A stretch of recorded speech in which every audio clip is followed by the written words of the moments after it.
और पाकिस्तान से इस वक्त की बड़ी खबर है, जहां पाकिस्तान आर्मी के साथ साथ पाकिस्तान के आतंकियों में भी हड़कंप मचा हुआ है। लॉन्च पैड के साथ साथ जैश के मुख्य ट्रेनिंग कैंप और हेडक्वार्टर्स भी खाली कराए जा रहे हैं। जैश का बहवालपुर के मुख्यालय को भी खाली कराया गया है। 24 घंटे के अंदर हेडक्वार्टर्स की कई इमारतें खाली की गई है। जैश के कमांडर्स को भी अलग अलग सेफ हाउस भेजा गया है।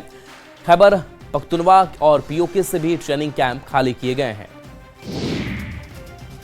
पहलगाम हमले के बाद भारतीय वायुसेना एक्शन मोड में है। कल रात कश्मीर के आसमान में भारतीय वायुसेना के फाइटर प्लेन उड़ते दिखे। भारतीय वायुसेना कश्मीर में रात के समय अभ्यास कर रही थी। खास तौर पर श्रीनगर रनवे से लेकर कश्मीर के लोसी तक भारतीय वायुसेना के फाइटर प्लेन दिखाई दिए।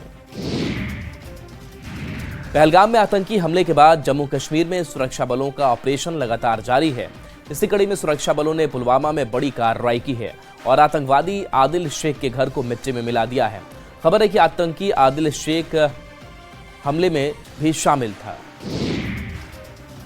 पहलगाम में हुए आतंकवादी हमले के बाद तीनों सेनाओं को अलर्ट मोड पर रखा गया है। वायु सेना पूरी तरह से अलर्ट है। यही वजह है कि गाजियाबाद के हिंडन एयरफोर्स स्टेशन पर एयरक्राफ्ट लगातार हवा में उड़ान भरते दिखाई दे रहे हैं।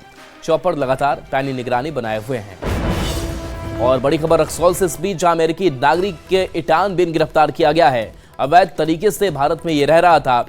इमिग्रेशन विभाग ने कार्रवाई की है। गिरफ्तार विदेशी से पूछताछ जारी है। वीजा की अवधि भी खत्म हो चुकी है। पहलगाम हमले के बाद सेना जम्मू कश्मीर से आतंकियों का सफाया करने में जुटी है। इस बीच बांदीपोरा में सुरक्षा बलों को बड़ी सफलता हाथ लगी है। बांदीपोरा में सेना ने मुठभेड़ में लश्कर के टॉप कमांडर अल्ताफ लाली को ढेर कर दिया। आज सुबह आतंकियों की मौजूदगी की जानकारी मिलने के बाद भारतीय सेना ने बांदीपोरा में संयुक्त तलाशी अभियान चलाया। इस दौरान आतंकियों ने गोलीबारी शुरू कर दी। इसके बाद सुरक्षा बलों और आतंकियों के बीच मुठभेड़ शुरू हो गई। मुठभेड़ में लश्कर का कमांडर अल्ताफ लाली ढेर हो गया। पहलगाम में हुए आतंकी हमले के खिलाफ संत समाज भी गुस्से में है। विश्व हिंदू परिषद की अगुवाई में दिल्ली के जंतर मंतर पर बड़ी संख्या में साधु संत जुटे। संतों ने सरकार से इस मामले में सख्त कार्रवाई की मांग की। जैन, बौद्ध और आर्य समाज के संतों, धर्माचार्यों ने पाकिस्तान की आतंकी नीति की निंदा की। कश्मीर के पहलगाम में आतंकी हमले के बाद पूरे देश में सुरक्षा व्यवस्था अलर्ट पर है। नेपाल और बांग्लादेश से सटे कटिहार रेल मंडल में पुख्ता इंतजाम किए गए हैं। कटिहार जंक्शन समेत सभी रेलवे स्टेशनों पर यात्रियों की जांच की जा रही है। ट्रेनों में जवान मुस्तैद हैं। कंसर्न जितनी भी बातें हैं, चाहे पब्लिक का सुरक्षा हो, गाड़ी का सुरक्षा हो और अन्य तरह का कोई खतरा हो, जो संभव है और हमेशा जो पुलिस रखती है और रख रही है विशेष तौर से। सर, कटिहार का रेल सीमा नेपाल, बांग्लादेश जैसे इंटरनेशनल बॉर्डर सभी जगह पुलिस अधीक्षक जो रेल के निर्देश पर और जितने भी हमारे रेल जिला के सभी थाना पर हैं, कंटिन्यूअस जो है मतलब चेकिंग चल रही है, कंटिन्यूअस।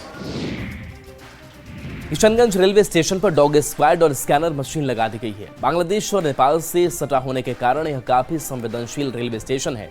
यहां भी आरपीएफ और जीआरपी की टीम पूरी तरह से मुस्तैद है। हर आने जाने वालों की जांच की जा रही है। पहलगाम आतंकी हमले के बाद गृह मंत्रालय के निर्देश पर भारत नेपाल सीमा पर चौकसी बढ़ा दी गई है। मधुबनी में नेपाल की सीमा पर एसएसबी अलर्ट है। एसएसबी के जवान लगातार गश्त कर रहे हैं। नेपाल से भारत आने वाली हर गाड़ियों की जांच की जा रही है। सीमा पर एसएसबी के जवान लगातार पेट्रोलिंग कर रहे हैं। पहलगाम आतंकी हमले के बाद नेपाल से सटी सीमा पर चौकसी बढ़ा दी गई है। पूर्वी चंपारण में एसएसबी के जवान गश्ती कर रहे हैं। नेपाल से हर आने जाने वालों की सघन तलाशी ली जा रही है। एसएसबी के जवान डॉग स्क्वाड के साथ बॉर्डर पर ड्यूटी कर रहे हैं। बिहार पुलिस जांच अभियान में एसएसबी की पूरी मदद कर रही है।